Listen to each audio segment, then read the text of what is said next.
গত 2022 সালে Tripura fire service পদে নিয়োগের জন্য নোটিশ জারি করা হয়েছিল। তার কিছুদিন পর ফিজিক্যাল এবং রিটেন পরীক্ষা নেওয়া হয়েছিল, কিন্তু আচমকাই এবছর নিয়োগ প্রক্রিয়া বাতিল করা হয়েছে। আর এই প্রতিবাদে সরব হল প্রদেশ যুব কংগ্রেস। মঙ্গলবার তার সুষ্ঠু তদন্তের দাবি জানিয়ে রাজধানীর রাজপথে এক বিক্ষোভ মিছিল অনুষ্ঠিত করল যুব কংগ্রেস।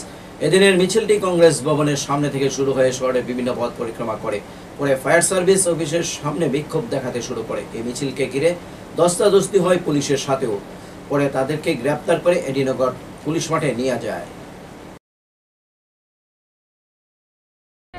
भाजपा सरकार सत्ते पे आई है, उस दिन से लेके आज तक जो प्रॉमिस उन्होंने दिया था हमें अच्छे दिन का, वो हमें दिख रहा है कि कितने अच्छे दिन वो लोगों को दे रहे हैं। पूरे देश में जितना अनएम्प्लॉयमेंट है, जितना बेरोजगार है, लोग रास्ते पे आ गए हैं। ये भाजपा सरकार की प्लान है, प्लानिंग के साथ वो चीजें कर रहे हैं। कैसी सरकार है त्रिपुरा की? एक ही सवाल है मुझे कि जिनको 2.5 साल बाद पता चल रहा कि उन्होंने जो एग्जाम कंडक्ट किया प्राइवेट के पोस्ट के लिए, 2.5 साल बाद वो जागे हैं।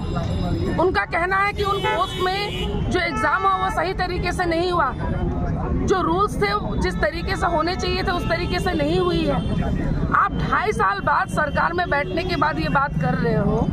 जिन लोगों ने 3.5 साल वेट किया इन सब चीज़ों के लिए, और आप अभी ये चीज बोल रहे हो, जिनकी एज लिमिट निकल गई वो कहाँ जाएंगे?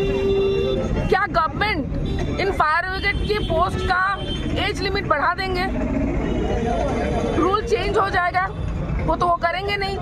तो उन निर्दोष लोगों का, उन युवाओं का क्या गलती है जिन्होंने আমরা যেই প্রতিবাদ মিছিলে সংগঠিত হয়েছি সেই প্রতিবাদ সকল যুব মানুষদের জন্য, যারা দিনের পর দিন এই বিজেপি সরকারের দ্বারা নিবৃত্ত হচ্ছেন। এই রাক্ষস সরকার যে বারবার বলে যে চাকরি দেব কিন্তু তারপরে চাকরি দেওয়ার টাইমে চাকরি বাতিল করে দেয়।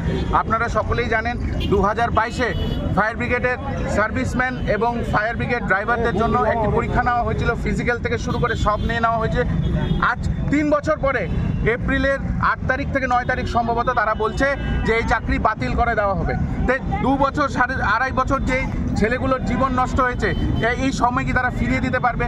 কেন সেই পরীক্ষা বাতিল করে দেওয়া হয়েছে? কি দুর্নীতি সেই পরীক্ষাতে রয়েছে? কে সেই দুর্নীতি করেছে? তার জবাব আমরা ভারতীয় জনতা পার্টির সরকারের থেকে যেতে চাই। কারণ দিনের পর দিন তারা যেই নোংরা খেলা এই রাজ্যের যুবকদের সঙ্গে করছে, তার ধিক্কার ত্রিপুরা প্রদেশ যুব কংগ্রেস।